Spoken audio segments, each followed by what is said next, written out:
नमस्कार, जय हिंद, वंदे मातरम, जय श्री राम। दोस्तों जैसा कि आज मुझे राजनीति मूवी का एक डायलॉग याद आ रहा है। वो डायलॉग क्या है?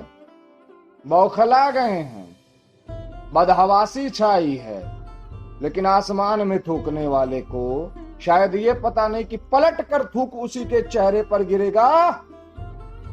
और इन्हें पता नहीं था कि इन्हीं 500 वर्षों में करारा जवाब मिलेगा। बात करता हूं राम मंदिर के मुद्दे की।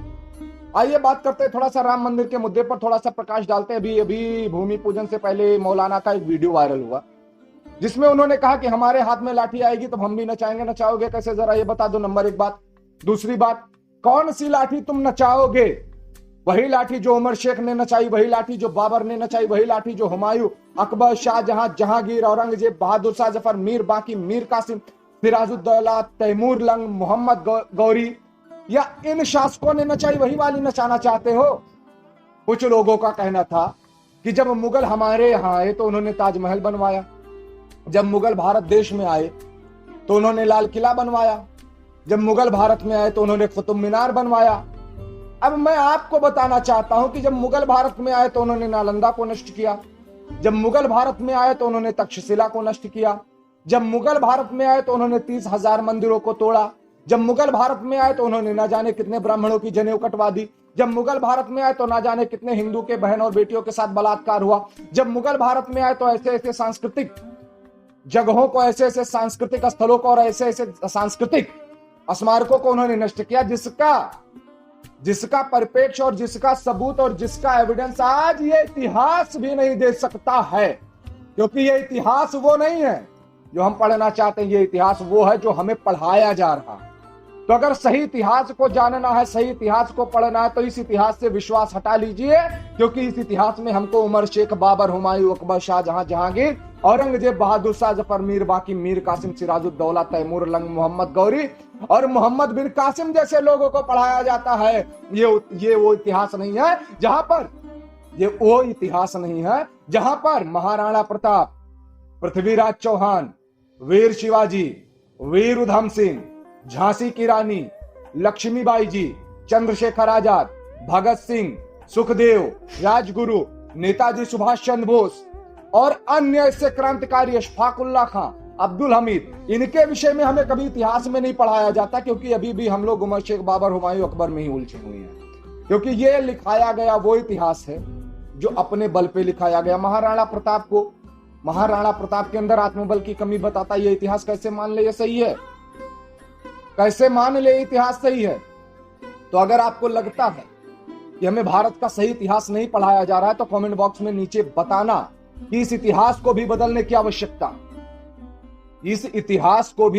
आवश्यकता है। हमें वो इतिहास पढ़ने की आवश्यकता है जिसमें महाराणा प्रताप, जिसमें पृथ्वीराज चौहान, जिसमें वीर शिवाजी, वीर उधम सिंह, फतेह सिंह के बारे में पढ़ाया जाए। इन इतिहासों को आज पढ़ने की आवश्यकता है। आज मैं एक चीज और कहना चाहता हूं, इस वीडियो के माध्यम से एक अपील करना चाहता हूं आपसे और एक चीज बताना चाहता हूं कि आज जिस गीता पर हाथ रख करके, जिस श्रीमद् भगवत गीता पर हाथ रख करके इसी सुप्रीम कोर्ट में कसम खिलाई जाती है, आज वही गीता स्कूलों में नहीं पढ़ाई जाती है। कारण क्या? आज एक चीज और कहना चाहता हूं। आपने अभी देखा होगा कि राम मंदिर के भूमि पूजन के बाद नरेंद्र मोदी जी तो सेक्युलर हो ही गए होंगे, नंबर एक बात। दूसरी बात, भूमि पूजन के बाद कुछ लोग हिंदू और मुस्लिम एकता की मिसाल देते थे। कुछ लोगों ने कहा फैज खान की मिट्टी डाली जाए। मैं इस बात का बिल्कुल समर्थन नहीं करता हूं, क्योंकि फैज खान की मिट्टी इसलिए भी नहीं डाली जानी चाहिए क्योंकि आपने राहत इंदौरी का एक शेर सुना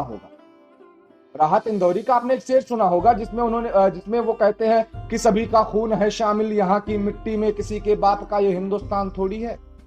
तो मैं एक चीज बताना चाहता हूं कि कल को कोई ये भी कह सकता है कि सभी की मिट्टी है शामिल यहाँ की मंदिर में, सभी की मिट्टी है शामिल यहाँ की नींवों में, किसी के बाप का ये राम मंदिर थोड़ी है। तो मैं एक चीज कहना चाहता हूं कि हमारे धर्म के मामले में, संस्कार के मामले में, विश्वास के मामले में तुम कभी परे नहीं हो सकते, कभी उतर नहीं सकते, विश्वास पे खड़े उतर नहीं सकते। कारण क्या? कारण यह है कि किसी की भी मिट्टी शामिल नहीं होगी, किसी भी गैर हिंदू की मिट्टी शामिल नहीं होगी इस राम मंदिर के नींव में। क्योंकि ये 100 करोड़ हिंदुओं की आस्था का मंदिर है और सीधी सी बात है, जाहिर सी बात है, जो आज कह रहे हैं लाठियां नचाएंगे, इनका ना तो कभी समय आएगा, ना तो इनकी कभी लाठी नाचेगी। हाँ, बात करते थोड़ा सा मुस्लिम पर्सनल लॉ बोर्ड की, जो भी हिंदू और मुस्लिम भाईचारे की बात करते थे। इन्होंने भी ट्वीट करके वो जाहिर कर दिया जो इनके दिल में था। इन्होंने ये कहा कि अगर हमारी सत्ता आई, हमारा शासन आया, तो हम आने वाले समय में राम मंदिर का विध्वंस करके पुनः इस पर बाबरी मस्जिद की स्थापना करेंगे। ये सिर्फ संयोग मात्र है, ये भी सिर्फ इनका दिन में देखा हुआ स्वप्न है। तो दिन में देखा हुआ स्वप्न शायद कभी पूरा नहीं हो सकता, क्योंकि हर कोई एपीजे अब्दुल कलाम नहीं हो सकता। दिन में देखा हुआ ख्वाब और दिन में देखे हुए स्वप्न कभी पूरे नहीं हो सकते, क्योंकि हर कोई डॉक्टर एपीजे अब्दुल कलाम नहीं हो सकता। तो सीधी सी बात है, जाहिर सी बात है, ये आज हिंदुओं को चेतावनी है।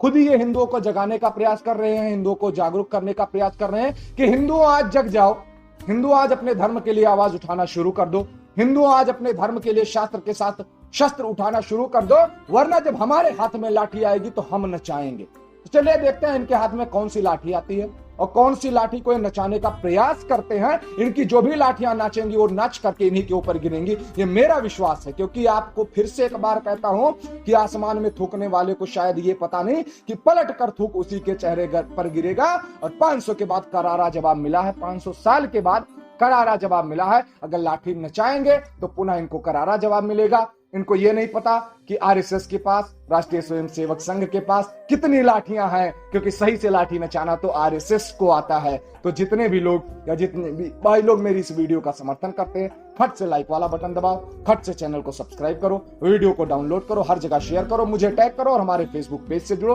तब तक के लिए जय श्री राम, जय हिंद, वंदे मातरम, भारत माता की जय, इंकलाब जिंदाबाद।